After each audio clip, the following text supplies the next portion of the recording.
The village of Ravenswood lay shrouded in mist. Its residents huddled in their homes as the winter storm raged on. Dr. Emma Taylor, a renowned scientist in the field of neuroscience, stood at the edge of the village, her eyes scanning the rugged landscape. She had come to Ravenswood seeking solitude and a fresh start, hoping to escape the pressures of her high-profile career. Emma's research focused on the human brain, and she had made groundbreaking discoveries that had earned her both acclaim and criticism. As she walked through the village, Emma stumbled upon an old antique shop, its windows dusty and forgotten. Out of curiosity, she pushed open the creaky door and stepped inside. The shop was dimly lit, the air thick with the scent of old books and decay.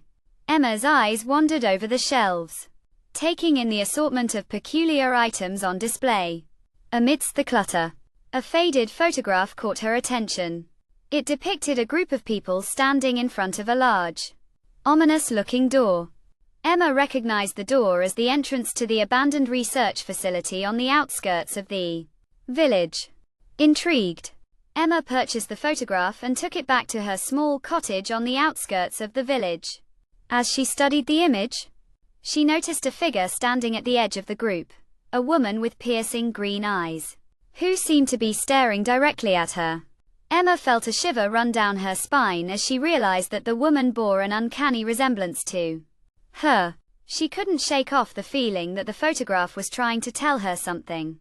The next day, Emma decided to visit the abandoned research facility, hoping to uncover the secrets hidden behind the mysterious door.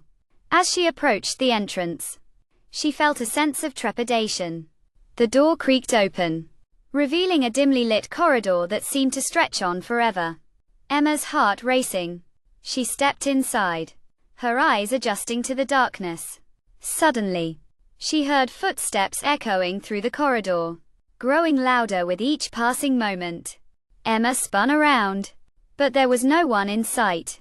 The footsteps seemed to be coming from all directions, surrounding her. Panic set in as she realized she was not alone in the facility. She tried to flee, but the doors slammed shut behind her, trapping her inside. A voice, low and menacing, whispered in her ear, "You shouldn't have come here, Emma." The voice seemed to be coming from all around her, echoing off the walls. As the voice grew louder, Emma's fear turned to determination. She knew she had to confront whatever was behind the voice. With a surge of adrenaline, she charged forward, her footsteps echoing through the corridor. The voice grew louder, more menacing. But Emma refused to back down. She was driven by a fierce determination to uncover the truth.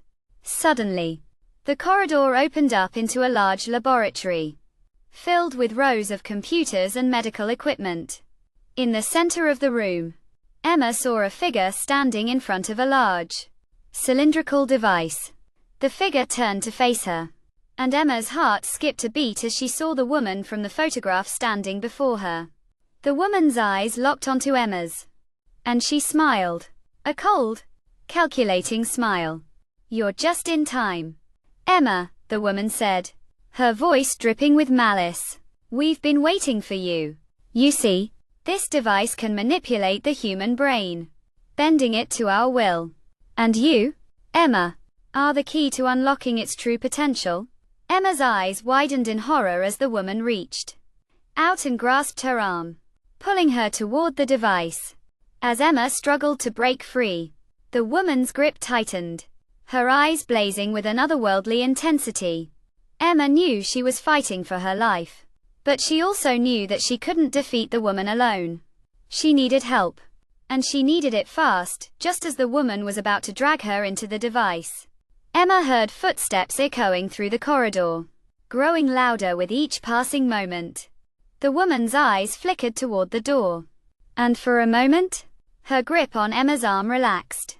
Emma took advantage of the distraction, wrenching her arm free and making a run for the door.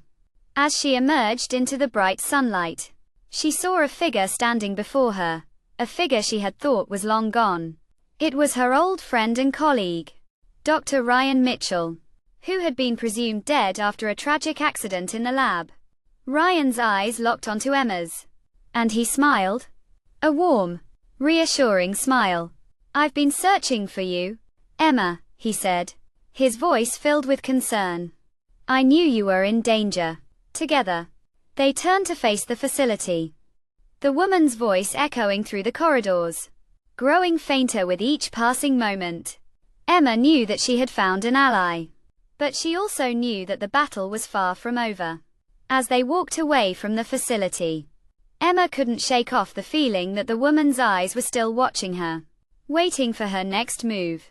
The storm had passed, but the darkness that lurked within the facility still lingered, waiting to strike. Emma knew that she had to confront her greatest fear. But she also knew that she couldn't do it alone.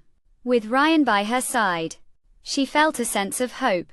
A sense that together, they could overcome any obstacle. But as they disappeared into the mist, the woman's voice whispered in the wind. "This isn't over, Emma. Not yet."